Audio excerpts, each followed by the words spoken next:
আমি যদি নামাজ ঠিক রেখে ফ্রি ফায়ার গেমস খেলি তাহলেও কি আমার গুনাহ হবে?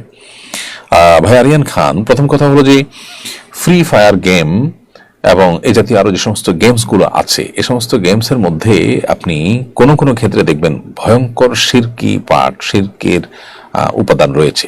একটু গভীরভাবে লক্ষ্য করলে আপনি দেখতে পাবেন। দ্বিতীয়ত হলো বেশিরভাগ গেমসের মধ্যেই মিউজিক্যাল ইনস্ট্রুমেন্টের ব্যবহার থাকে, মিউজিক সাউন্ড ইত্যাদি থাকে, সেটা একটা আরেকটা ব্যাপার। আর সবচেয়ে মৌলিক কারণ সেটি হলো যে মিন হুসনি ইসলামিল মারই তারকুহু মা লা ইয়ানিহ। নবী সাল্লাল্লাহু আলাইহি ওয়াসাল্লাম বলেছেন, একজন মানুষের ইসলাম সুন্দর হবে যখন তিনি অহেতুক অনর্থক কাজকাম এগুলো পরিহার করে থাকতে পারবেন।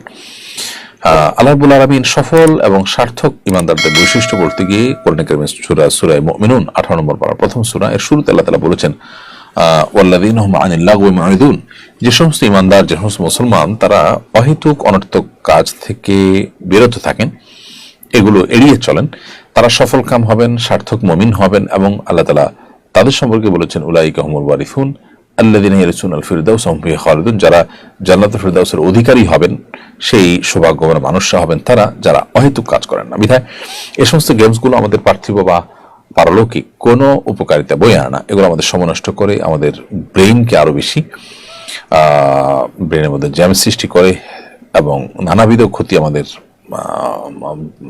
আমাদের মনের, মস্তিষ্কের, আমাদের শরীরের করে থাকে।